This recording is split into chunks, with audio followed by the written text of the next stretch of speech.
ఇంటి నిర్మాణ అనుమతులతో నిర్మిస్తున్న షాపులను వెంటనే నిలిపివేయాలని డిమాండ్ చేస్తూ ఆంధ్రప్రదేశ్ రైతు కూలీ సంఘం ఆధ్వర్యంలో జగ్గంపేట మండల ప్రజా పరిషత్ కార్యాలయం వద్ద ధర్నా నిర్వహించారు. ఈ సందర్భంగా ఆంధ్రప్రదేశ్ రైతు కూలీ సంఘం ఉమ్మడి తూర్పుగోదావరి జిల్లా సహాయ కార్యదర్శి కె సతీష్ మాట్లాడుతూ రాజకీయ ఆర్థిక పంచాయతీ సెక్రటరీ అండదండలతో కేవలం పంచాయతీకి చెందవలసిన పన్నులను ఎగ్గొట్టడానికి ఇంటి నిర్మాణం కొరకు తీసుకున్న అనుమతులతో షాపులు నిర్మిస్తున్నారని, ఆ షాపులను తక్షణమే నిలిపివేయాలని ఆయన డిమాండ్ చేశారు. ప్రధానంగా పంచాయతీలను అభివృద్ధి పదంలో నడిపిస్తున్నామని చెప్పుకుంటున్న కూటమి ప్రభుత్వం ఇలాంటి విషయంలో నిమ్మకు నీరెత్తినట్లు వ్యవహరిస్తుందని ఆయన విమర్శించారు.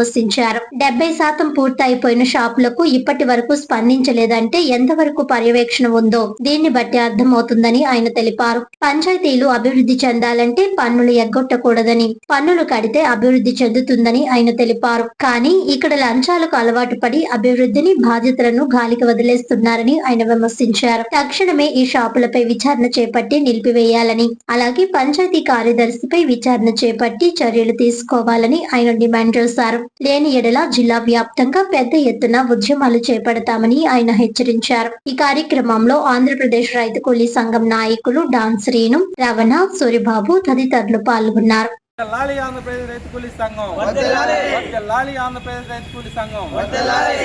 నా పేరు కె సతీష్, ఆంధ్రప్రదేశ్ రైతు కూలీ సంఘం జిల్లా సహాయ కార్యదర్శి. ప్రధానంగా కాకినాడ జిల్లా జగ్గంపేట మండలం జగ్గంపేట గ్రామంలో పంచాయతీ సెక్రటరీ చేస్తున్న అవకతవకల మీద మేము ఈరోజు జగ్గంపేట ఎండి ఆఫీస్ ముందు ధర్నా చేస్తున్నాం. ప్రధానంగా ఈ ధర్నాకు కారణం ఏంటంటే ఇక్కడ పంచాయతీ సెక్రటరీ గారు ఇంటి నిర్మాణం కొరకు అనుమతులు ఇచ్చి ఆ అనుమతుల ప్రకారంగానే ఇక్కడ కమర్షియల్ షాపింగ్ మాల్ నిర్మాణం చేపడుతున్నారు. ఇక్కడ నిర్మాణం 70% పూర్తి అయిపోయింది. రిజిస్టర్ ఆఫీస్ వెనకాల ఒకటి, గోకవరం రూట్లో ఇంకా చాలా ఉన్నాయి జగ్గంపేటలో. కానీ ఇక్కడ పంచాయతీ సెక్రటరీ నిమ్మక నీరెత్తు వ్యవహరిస్తున్నారు. ఇక ప్రధానంగా మాకు వచ్చే అనుమానం ఏంటంటే వాళ్ళ రాజకీయ ఆర్థిక అండదండలతో ఈ నిర్మాణాలు చేపడుతున్నారు.